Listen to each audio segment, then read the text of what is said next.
music still left in you. Don't die with your music still left in you. It was a number of years ago that I had the responsibility for conducting the funeral for the wife of a very prominent elected official here in Memphis.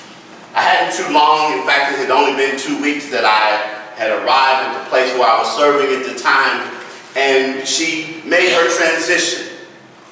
And as you can imagine, there were a lot of arrangements to be made. This was going to be a funeral. Both of the mayors were there, some of the elected officials were there, even Congress people were there. There were a lot of people that were there for that funeral because not only was her husband well known and well respected, but she was also very much loved in the community.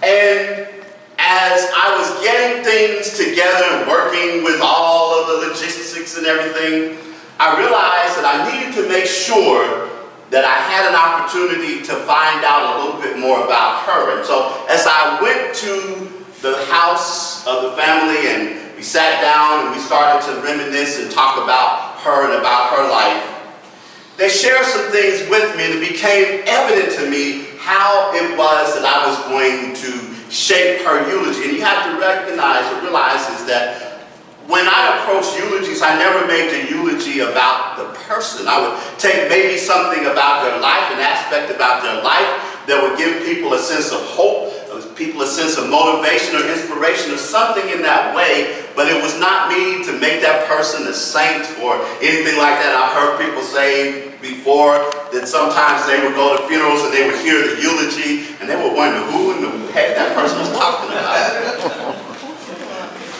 But I didn't do that, but there was something that they said about her that stuck with me. And so that day at the funeral, as I stood in the pulpit to begin the eulogy, and I looked at the church, it was packed, and all the people that were there, and I stood in front of them, and I paused, and I said, she lived until she died. She lived until she died. And without seeming like Captain Obvious, people say, well, of course she lived until she died. But I went on to describe the fact that she had, a few years prior to that, received the diagnosis of cancer. And rather than folding up and giving up, she continued to live her life in the way that she had always lived. She lived it taking care of the other people in the sense that she mentored young girls. She traveled with her family. She took pride in her grandchildren. She did all of those things. She didn't let that stop her. She didn't let the fact that that she had gotten the diagnosis that she had cancer. She lived until she died. And after the initial shock of all of that, this family says she even lived things with more of a sense of urgency and conviction because she knew that there were things that were coming to an end, but she lived until she died. And I said that to the congregation that day because I've met some people, and some of you may know some of them too, that when they find out something like that, or when a similar situation happens to them, they give up, they say, why me?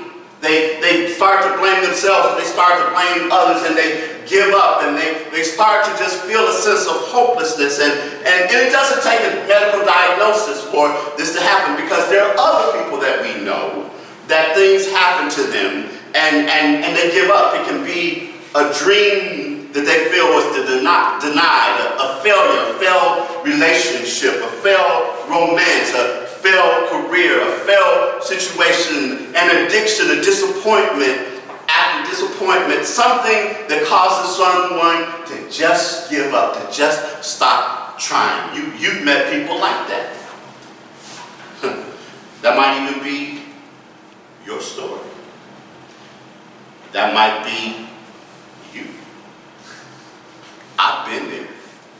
Sometimes I felt like I wanted to give up. But the thing of it is that it wasn't until years later that I heard one time Wayne Dyer say in one of his talks, don't die without your music still, don't die with your music still left in you. Don't die with your music still left in you. And I thought back to that woman who was an example of that for me. And I know that after that it was about being determined to squeeze every single drop out of life. It's like on the summer day eating an ice cream cone, that is so good. And you get down to that last bit, that last corner that has some of the melted ice cream in there. And you don't want to let it go. And you savor to the last drop. The same way, the same dynamic of squeezing everything that we can out of life until there's nothing left. Don't die with the music still left in you, just wanting to make it last. And so how do you do that? How do you squeeze the very last drop out of life? How do you do that? And in the face of denial, in the face of failure, in the face of addiction and disappointment, and how do you even want to? Going back to the title, music, to play every note till there's no more notes to play, no more music. How do you get to that point? Well, just how in general do you do that? This past week, as I was preparing for one of the morning prayer calls, I came across a New Thought classic, Your Invisible Power by Genevieve Behrend. And it was something that she wrote way back in 1921. And in that book, she talks about the law of attraction. Now, a lot of people think the law of attraction is new or something, but way back in 1921, even before even Herbert was born, back then, a long time ago, before any of us in this room was born, she was talking about that in this. But one of the things that she said was that her intent is to guide us to banish fear and attain the things we want in life. And she says this, in your effort to possess, you will discover that the thing you most and ultimately need is to be. To be always your best self. That self which understands the mistakes of those you love are simply misunderstandings. You're feeling that greater possessions, no matter what kind they may be, will of themselves won't bring you contentment or happiness. Again, thinking that is a misunderstanding. No person, place, or thing can give you happiness. They can give you a cause for happiness and a feeling of contentment, but the joy of living comes from within. And then she says, therefore it's recommended rather than otherwise that you should make the effort to obtain the things which you feel bring you joy, provided, as previously stated, that your desires are in accord with the joy of living. And then she goes on to say, see in your mind, consistently and persistently, what it is that you wish to have and to live and to be and to do in your life, and live in that way. Begin, as we talk about and we hear about Stephen Covey talk about, to begin with the end in mind. What it is that we wish to see happen and express and manifest themselves in our lives, and do that. And she goes on to say that while the laws of the universe cannot be altered, they can be made to work under specific conditions, thereby producing the results for individual advancement which cannot be attained under the spontaneous working of the law provided by nature. And I love what she says as she goes on. And you have to understand, she was writing in 1921. So she talks for a moment about the flying machine.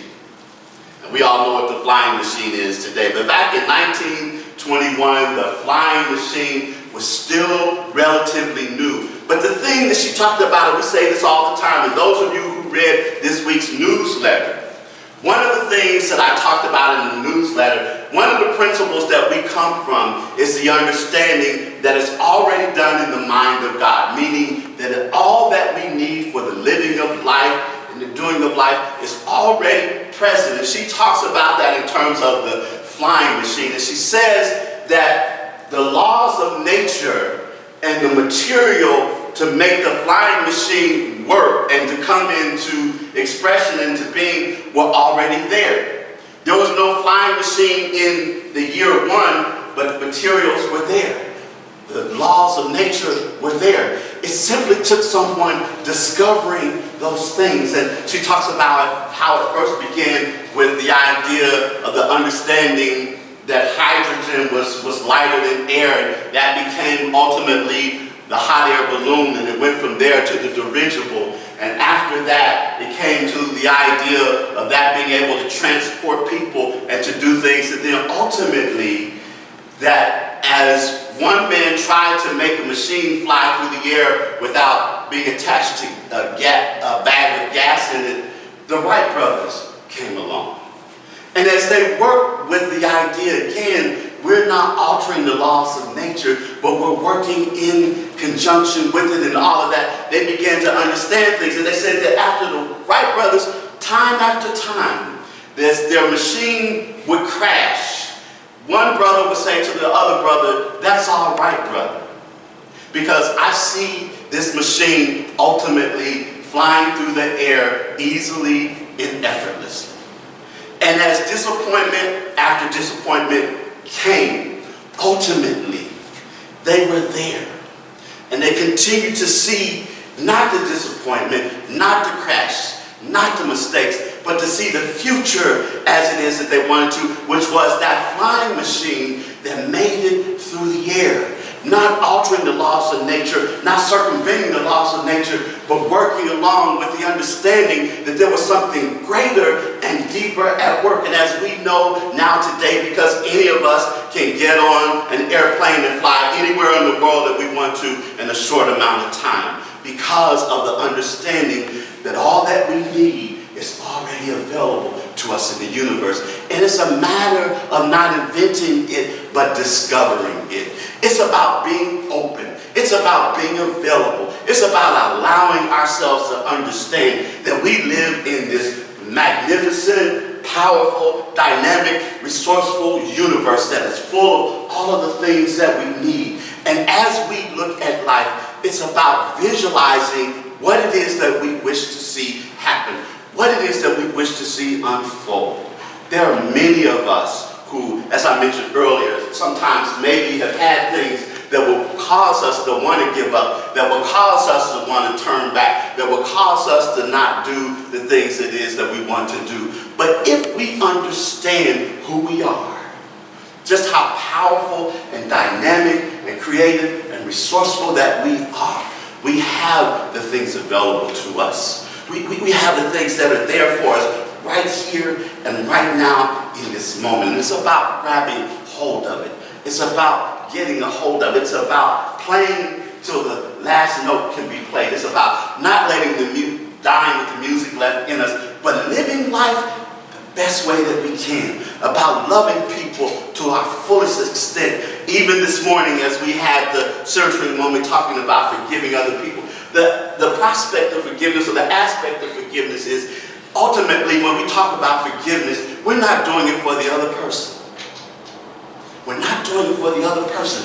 We're doing it for ourselves. When we feel wrong, when we feel that someone has done something against us, or all of those things, it's about letting that person go. Because every time that we get upset about something a person has said or done, we keep them shackled to us. And I don't know about you, but I like to break those chains. I like to let those things go. I don't like to give people free rent in my mind.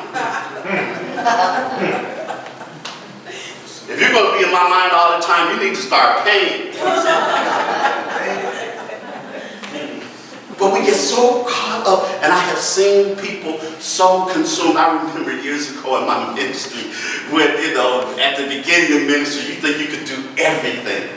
And people will build you up and boost you up. And if you don't have some people that sometimes kind of pull your coattail and pull you and get you in perspective. But there were two women that were members of the church. Both of them were in their 80s. They were sisters. They had a third sister who had passed away a couple of years before that. And the two of them, it was known, were at war. They hated each other. I mean, that's the simple way you could put it.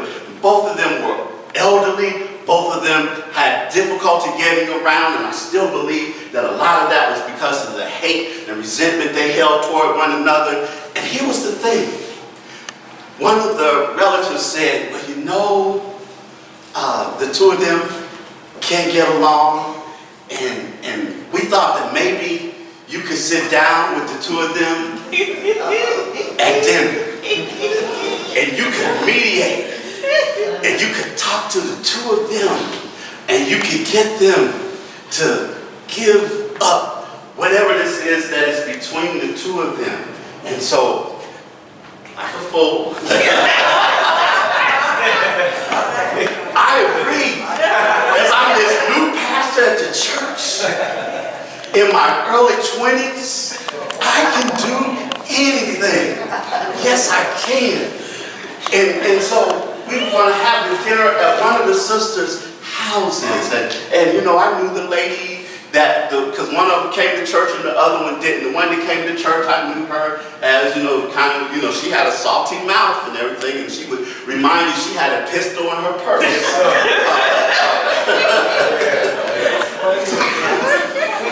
But I'm still, I can do this. I can make it happen. Because, you know, her family members had built me up. Oh, yeah, you inspire us on Sunday mornings. You just get in there. So we get over to Miss Jackson's house. Then her sister makes her way in with her caretaker, with her walker. They come in, and I'm there greeting them, and I'm all sunshiny and rainbows and kittens and lollipops and, you know, we're going to kumbaya moment and all of this and that. And here's the thing. One of the first questions I asked, why are y'all mad at each other? They had been mad so long. They couldn't agree on why they were mad at each other. Ultimately, they couldn't remember. But yet, as I looked at them and I looked at the frailness of both of them, when I looked at all of the things that were there, and when all of that anger and vitriol and everything came spewing forth between the two of them and all of that, I realized that a good deal of where they were from a physical and emotional and spiritual standpoint was because they had not learned to let go. And I'd like to stand here and tell you, well, you know, that day we all left from there smiling. No, we didn't. It helped me to realize and to recognize, though, that forgiving is for your sake. And I had wished that one day they would have, but both of them left this physical plane without ever forgiving the other.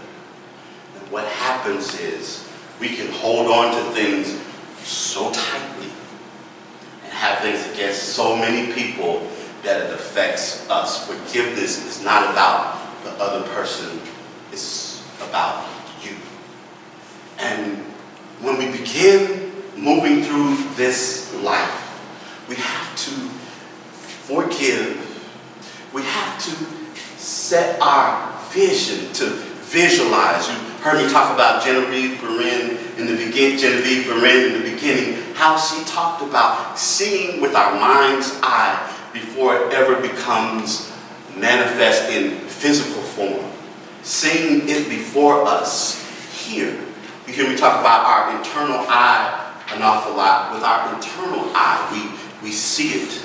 And then we begin marshaling the resources and all of the things that are necessary for it to manifest in physical form. And the thing of it is to hold on to that vision, to hold on to that idea, to hold on to that expression, to hold on to that inspiration, and to begin living as if it's already done. As if it's already done. Not worry about what people say it can't be done. She goes on in her book to talk about Thomas Troward, that a lot of people in New Thought know. Thomas Troward had a famous line that he would use all the time, that principle is not bound by precedent. Basically, you might have failed in the past. Things might have happened before they didn't work out. That doesn't stop them from working out now.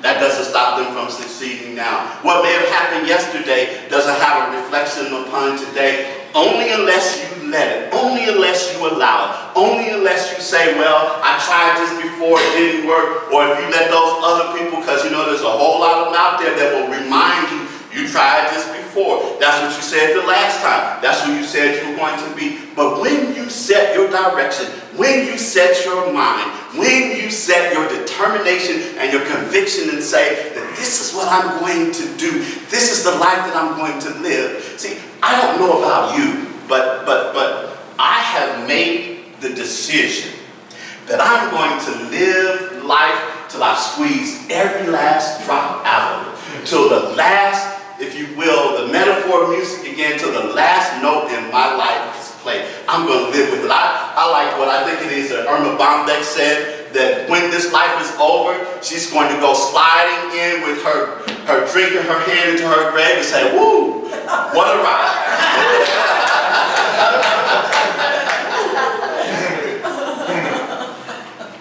Live life in that way.